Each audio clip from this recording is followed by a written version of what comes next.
We wish them the best of luck as they move forward. And again, we get ready for the Union Bears, who are in a dogfight over in Dickinson County. We're going to go through the scores here in just a second. But again, want to thank everybody who is our sponsors. Thank you to everybody who's listened in tonight to this broadcast. So, Chris, what do we got going on around the region? Well, in Clinchport, Rye Cove down 14-13, has the ball, first and goal on the 3. Did not score. Whoa. Thomas Walker takes over, 5 minutes to go in the game. Well, field position, they've got them down there. If they can pin them, hold them, force a punt. Of course, Coach Osborne, Cheyenne played for me while I was a head football coach at Rye Cove. Wish him the best in getting that program turned around. But we had a little difference in opinion. Of course, you are the experienced coach. You were saying spread it out, quarterback trap up the run up the middle. Yep. I was saying kick it. Well, if you can't, we'll never know. Of course, I take it back to Tom Turner. A lot of you all that follow the Appalachia football and Southwest Virginia football. He said, "Why do something that you only practice 10% of the time, whereas do something you do 90% of the time, which is run your offense." So, anyway, I'll defer to you on that one. Ridgeview still up 21-7 on Union in the third quarter. So we've got Eastside and Lee, the last we heard, 14-14. Going back over to Tennessee, Sullivan South 13-7 over Central. Sullivan East, at the last report, 7-0 over Union County. Tennessee High at halftime leads Morristown East 21-13. You talk about that Sullivan East game, which we thought it was going to be about a touchdown, because, and again, this goes back to my old coaching days. The homecoming, the distractions, the kings, the queens, the floats, all the acts. Are you completely tuned in? They're Union County is not a bad football team. They came in 2-2. They hadn't played the level of competition Sullivan East has, but again, right now it's a 7-0 game over in Blountville. Hopefully, Sullivan East can get focused and take care of business. Exactly. At halftime, we said Tennessee High 21-13 over Morristown East. Elizabethton, they're in about as close a game as you predicted, 35-6 over Granger County. I think they started scoring as soon as they got off the bus. And now, how about David Crockett and Cocke County? Both those squads came in undefeated. Not a lot of fanfare about either one of them, but looks like it's going to be a barn burner down the road. Well, I've said all season, I thought Crockett's a pretty decent team. They're up by a touchdown on Cocke County right now, 27-20. Science Hill, kind of a surprise. They're up 16-7 on Bearden. Sullivan North up 21. They were up 21-7 on South Green. South Green just scored, though, 21-14, so that's turned into a pretty good ball game. Some of these young football teams, as much as you try to coach and motivate them, they still see the paper, they still read the tweets, they still see things on Facebook. Somebody comes in 0-3 or 1-3, and everybody's, sometimes you get a little bit flat. You think about a Sullivan North team come rolling in at 4-0, beating everybody 30-7. Right now, they're in a 7-point ball game with a team that just got their first win last week. Well, speaking of a potentially flat team, I was just scrolling through Twitter while you were talking, and Science Hill has scored again, a 76-yard touchdown run. 4:22 to go in the third quarter. They're up on Knox Bearden, 28-7. Of course, they got a couple guys back. That was injured during the Dobbins-Bennett game that they didn't play with, of course, with Greenville last week. But how about Science Hill? The back's against the wall, and Unicoi County and Claiborne. Unicoi County trying to bounce back after that Happy Valley loss. What do you got on them? Just actually got the first score of the night. It's 21-7 at halftime. Unicoi County up on Claiborne in Tazewell. Wow, and they need that win, of course, to keep pace with everything that's going on in their particular division.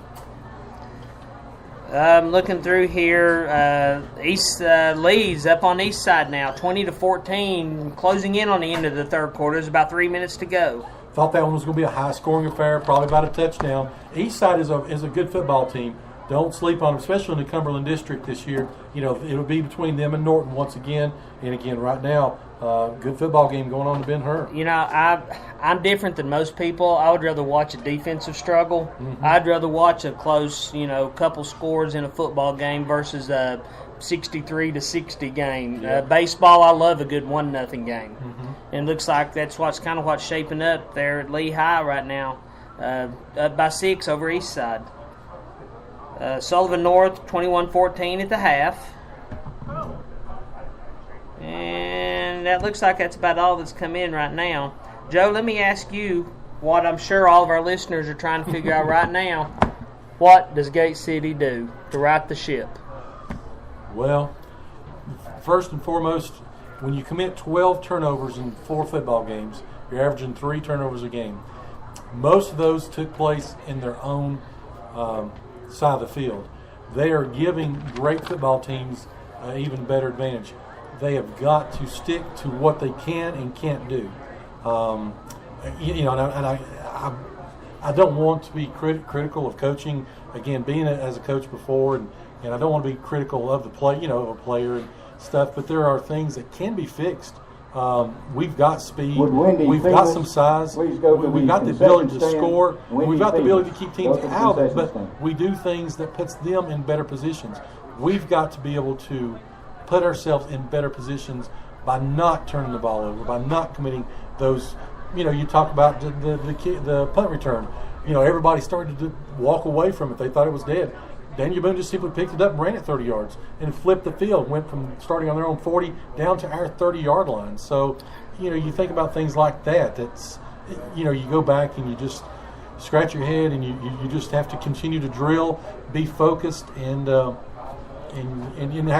and you also need a little bit of luck. You need a good break or two here and there, but and we faced teams that have not given us anything. Abington with those 2 turnovers. If you remember back in the first quarter, we were able to capitalize. We were up on them 10-0, but then again we committed 5 turnovers in about 9 plays. That gave them the ball game. So, well, you kind of stole my thunder because I was going to bring up the mental aspect. Mm-hmm. You're talking about that punt, just a fumbled pitch, 1 missed tackle here, 1 missed assignment there. I think the game plan looks good. Mm-hmm. I think for the most part the boys are playing well. It's just we've got to eliminate the mental mistakes. And there's something to be said for. You talk about Rykov and Thomas Walker right now. You have to learn to win football games. It's not something that you just go out there and all of a sudden, okay, we're going to win. They have to get that confidence in what they're doing, confidence in the plan, confidence in the ability to do what they need to do to win football games, and then actually do it. There's that mental lack because you see great football teams before that have the superior talent, but they lose games they shouldn't. Because that they don't have the ability to KO somebody, they don't have the ability to put it all together, and you have those little lapses and then they say, "Oh, here it comes again," and all of a sudden it does. So I'm a big believer in middle school and high school sports that success breeds success. Yeah, exactly. You've got to get it in your mind that you can win, that you will win. You watch certain teams that continually are threats to win their conference championships, and they walk on the field fully expecting to win the game. Yeah, and that's you kind of saw that tonight. Daniel Boone came out; they were ready to go. They wanted the football. They didn't defer to the second half. They said, "Give us the football. We want to go down and try to score." Of course, like I said, they scored on 5 out of 6 possessions to close out the first half, and with that 35-0 lead at half. And away they go. So we're going to take a quick break, come back. We'll go back through the few scores we've got, look ahead to Union, and we'll wrap things up here. So you're listening to the home of Blue Devil Sports. This is Gate City Sports Radio. Open 6 days a week and specializing in all types of truck, trailer, and heavy equipment repair, M&P Repair can take care of all of your needs. Serving the area from their convenient Gate City location on U.S. Highway 23 North, M&P Repair also works with owner-operators and fleet operators for maintenance, repairs, and they also give free estimates. So give them a call today at 276-870-0500 870-0989. That's 276-870-0989. M&P Repair proudly supports Gate City Athletics. America's ingenuity in medicine advanced the world. Premier Pharmacy's innovation has changed the profession. At Premier Pharmacy, what we create is personal. For our patients, one size doesn't fit all. So let the grocery stock your food. Let the retail chains print your photos. Let the supercenters sell you shampoo. At Premier Pharmacy, we'll make your medicine. For more information, call 423-245-1022 or visit rxpremier.com. Whether you're headed out to the game or if you're just looking for something great to eat, stop by and see the outstanding folks at the Campus Drive-In on Kane Street in Gate City. Campus Drive-In supporting Gate City Athletics for over 60 years, and they have a tremendous selection of breakfast, lunch, and dinner items, and they're open 7 days a week. Also go in and ask about their new ice cream machine as well. So give them a call for call-in orders at 276-386-3702. Again, that's 276-386-3702.